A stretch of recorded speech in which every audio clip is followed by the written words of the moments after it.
Hello, and welcome to the 21st episode of the Talos Principle. Last episode, we went through level 5 and got everything there's to get there, including 3 level stars. In this episode, we're actually on the home stretch, as far as I'm concerned. We have this level and the next, and then that'll do it for the primary levels in the game. But there's still plenty more to be explored. Let's begin.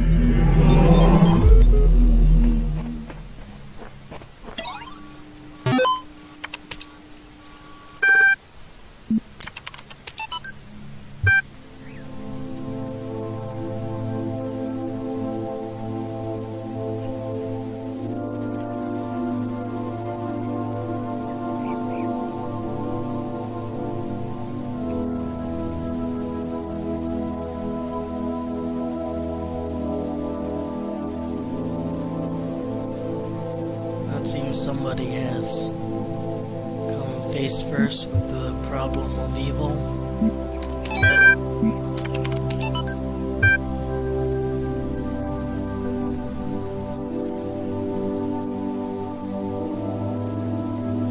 Meanwhile, this person doesn't seem to be having a crisis of faith at all.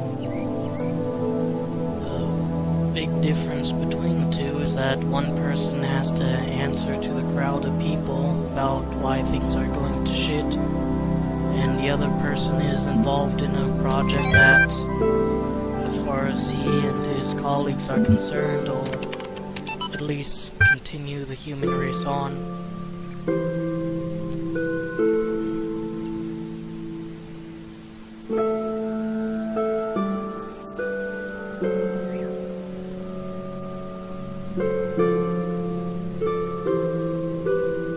This is actually an interesting proposition and sort of related to the subject I want to discuss today. But first, let's see what Alexander has to say. This is all ego, isn't it? Recording these random thoughts, these letters to the future. Just a desperate grab for immortality. But you should know, yes, this was my idea, my project. But so many people helped. People I don't even know. People I haven't even met who can do things I don't even begin to understand. That if we succeeded, if someone's listening to this, I really can't take credit for it. What we achieved together. And if we fail, well, it doesn't matter. Bit easy for her to say it doesn't matter when humanity is at its end. But it is an interesting thought about how many absolutely incredible endeavors humanity has completed in the modern times haven't been due to one person, though oftentimes there will eventually emerge a figurehead, a person who proposed a project or was such a prolific key to its success. They get written into the history books, but so much requires the collaboration, the skills of so many different people.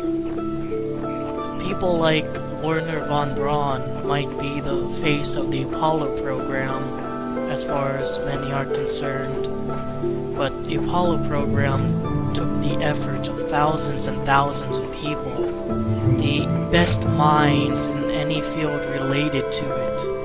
Like thousands of people just working in the factories alone, extracting the resources to build the rockets, making the fuels, putting all the welding together, writing the codes. And the same could be said for the Large Hadron Collider. While Peter Higgs might be the biggest figure for the endeavor, simply because the Large Hadron Collider was instrumental to discovering the Higgs boson, which, note to people who write articles about science, please stop using that retarded God particle euphemism. But The amount of engineers, of computer technicians, people rating the coding, people working out all the wiring, doing the digging like a fucking massive circle that spans across countries.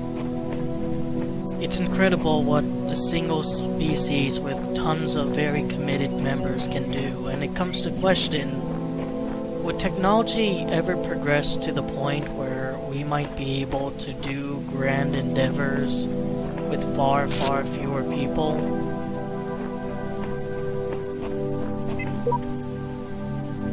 There is no reality.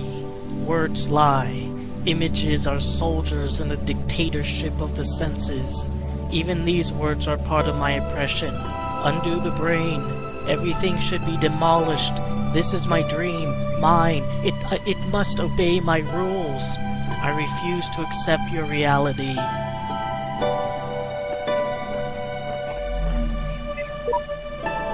Elohim talks about how the world arose from hidden words. What if those words were, "Let there be eternal suffering"? What if they had no purpose? What if all of this is just randomly synthesized from the garbage of a dead world? Sheep 55, and he's not exactly wrong. Our purpose can only be achieved by not contemplating purpose. Samsara. Seems like even the robots are starting to, for lack of a better term, lose faith in everything. Personally, I find Samsara to be the biggest downer.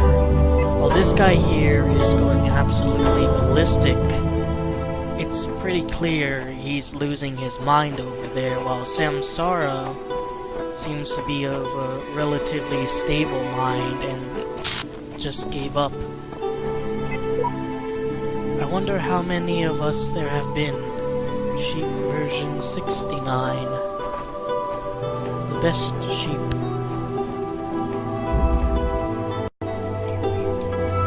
So what was I going to talk about?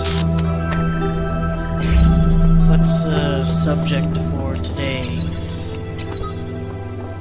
Well, I've actually done or have been in arguments online, or sometimes you can call them debates, on transhumanism, and I actually came across an argument that I don't think I've ever seen anyone actually raise. It is a very simple argument, all things considered, which makes it all the stranger that nobody thought to bring it up.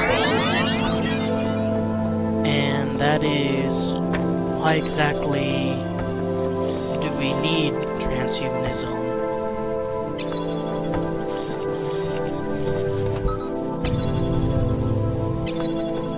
Like, why exactly have these augmentations, these advancements put into us? Is it truly necessary? The person also raised the objection that they don't like the idea of transhumanism because they believe that humans should be at an equal level with other animals or other life forms. We already have our incredible intelligence. Why take it a step further? I'm going to address the second argument first. The fact of the matter is, concerning human life, is that we're not dictated by nature anymore. We are still partially dictated by nature, but we're not exactly in a natural position anymore. Consider our technology and the abundance we have available to us as far as essentials go. At no point in human history have we ever reached quite a moment like this, where we drive around in machines to get to and going from places to reach distances that are nigh unachievable in such a short amount of time by just walking or running. Even the fact that when we go outside into an environment that is far too cold for us to dwell around in naturally, we simply put on a coat. Human beings aren't born with fur covering their body to keep them warm. We actually do quite shitty in quite a few extreme environments. But, while we don't have the capabilities of a polar bear to survive the frost, we do have clothing to augment ourselves in order to. And while we don't have the capabilities of a fish to breathe underwater, we have scuba gear and submarines and all such inventions. So with that in mind, I don't think it's a very good argument to say that transhumanism is wrong because we're giving ourselves an unfair advantage as compared to... That thing always scares me, I hate these things. As compared to just regular natural organisms.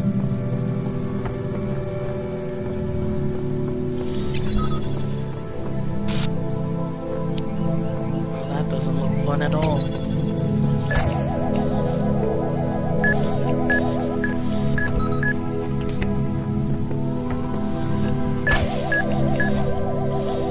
Although this whole argument does sort of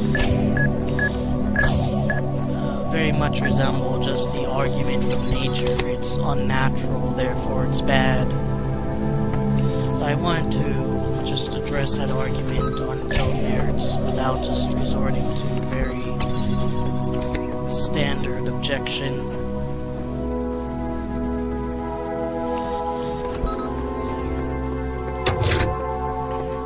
Now for the second one, or I guess in this case the first one since it was raised first, why do we even need it?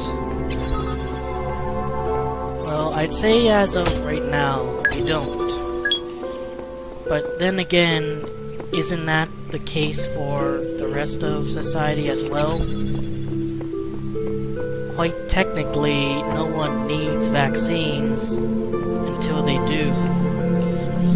You could live your whole life without a vaccination and maybe you won't contract polio and you'll live a long and healthy and prosperous life. But that at the moment is a bit of a gamble. It's a risk I don't think anyone in their right mind would want to take or should take. Err on the side of caution and vaccinate your kids like a civilized human being.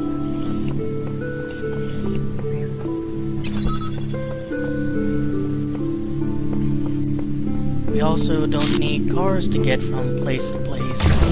For most of human history, we didn't have automobiles, and we were able to technically survive.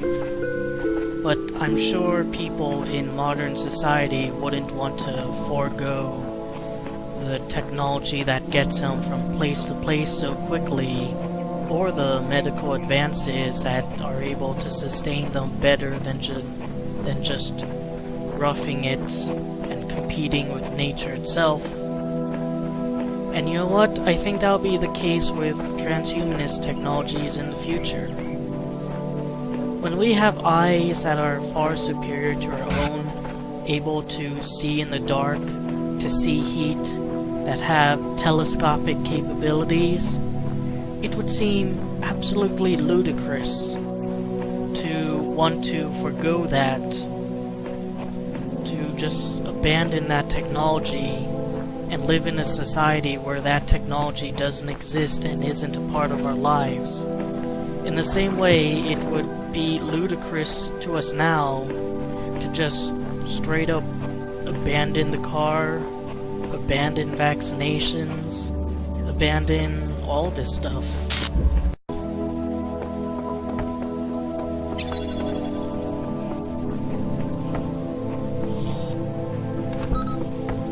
Once you understand that we're already a society very dependent on seemingly superfluous technology, stuff we don't necessarily absolutely need critically, but stuff that does make our lives a lot better and do allow a lot more of us to exist. The amount of people dead from polio is down because we have vaccinations. The amount of issues with transporting people from place to place over large distances, and all the potential dangers and issues that can come along the way with going such great distances is, I would say, at least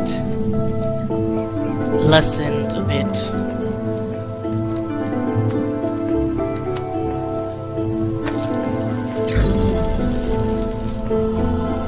That's fine.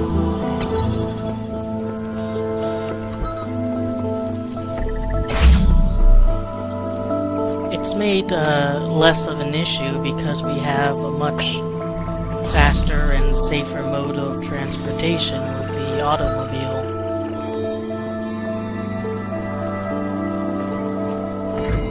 What would be better than those two technologies, considering what we want from a society or what we need?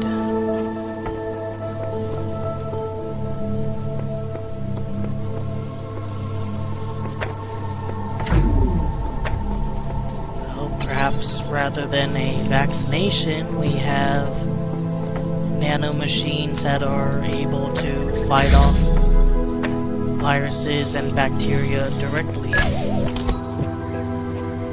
Rather than an automobile, you might have a set of legs and a set of lungs that would allow you to run faster and farther and not run out of breath as quickly for those short distances. Clear up the road a bit, do a little bit more for the environment.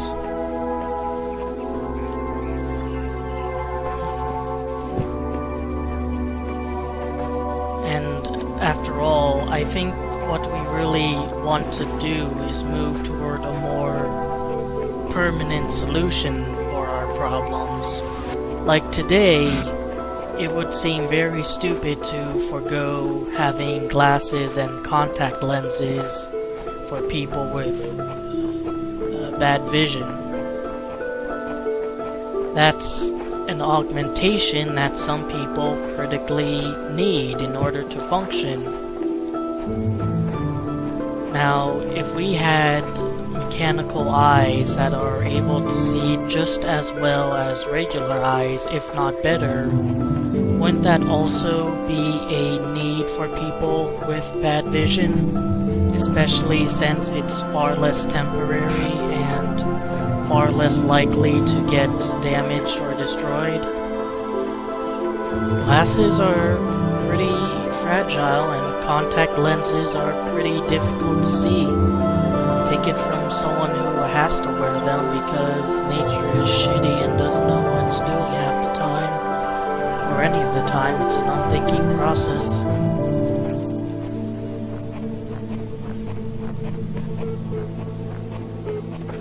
I'm sure that people can think of much better solutions to issues that we already have partial solutions to. And as I said before, when that becomes a commonplace aspect of society, then it would seem as ludicrous to forego those advancements and those technologies in that strange, wonderful future as it would to forego vaccinations, glasses, automobiles, anything that we rely on for health, to get around day to day, to help us cope with this dreadful existence we must partake in.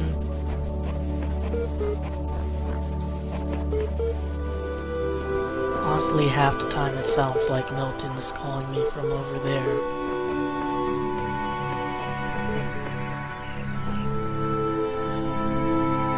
So, not exactly the most well-formulated response.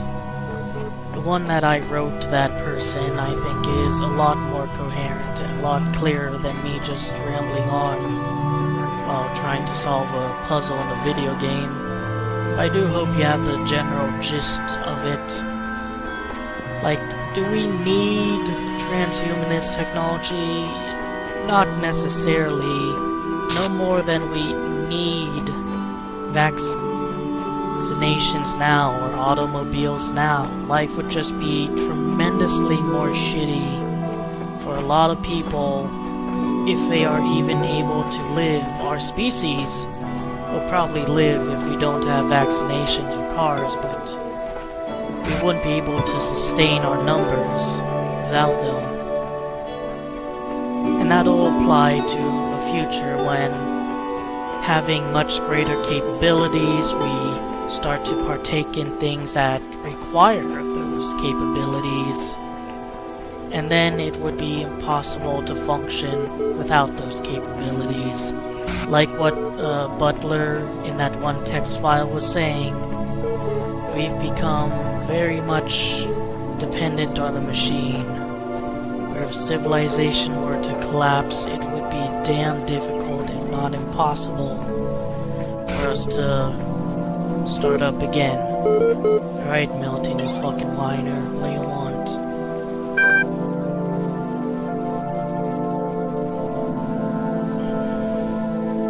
Last episode, or the one before, I decided to humor Milton and just give him the answers he wants to hear.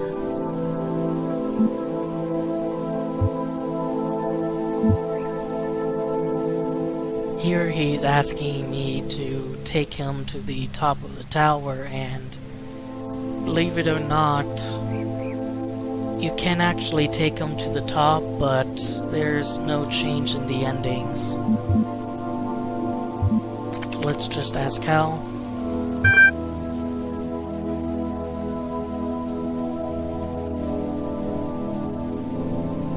It's a bit funny that with the knowledge that our character here is almost done with his journey as far as needing to get everything required to get to the top of the tower. You need all the red sigil pieces to get to the top.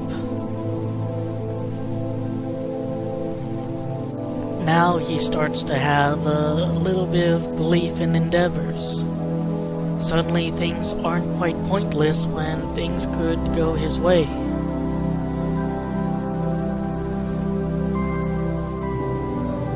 He still wants to maintain some sense of ego. No, he hasn't dropped all pretense of being the devil's advocate.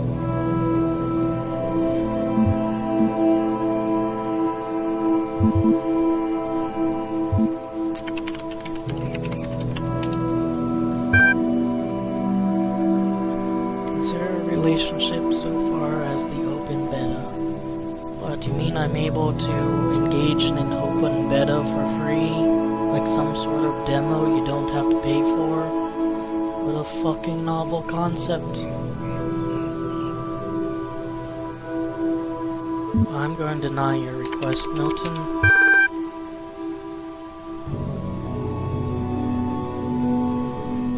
And by doing so, all the knowledge.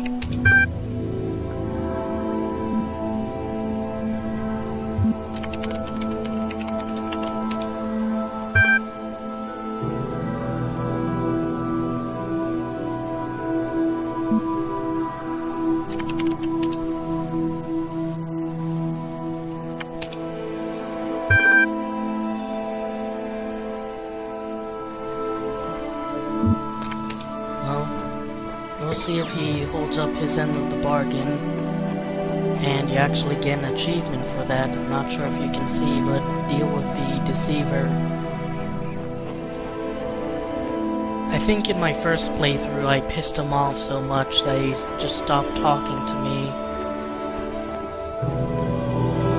So this would actually be a different ending for me, although not really a different ending because, as I've mentioned, I've looked into it and he doesn't affect your ending. There actually is something quite special in a future episode that I'll show you that will affect the ending. But that day is not today.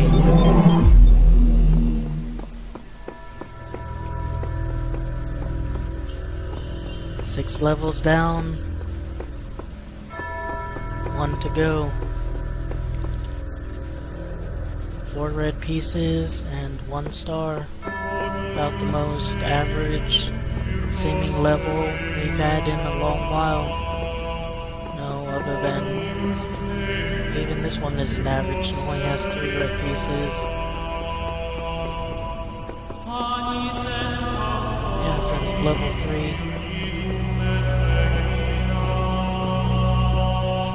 What challenges await us in this level? And what's our reward for getting everything? Well, you already know because I told you, but until that day comes, I hope I gave you something to think about, or otherwise entertained you. Take care.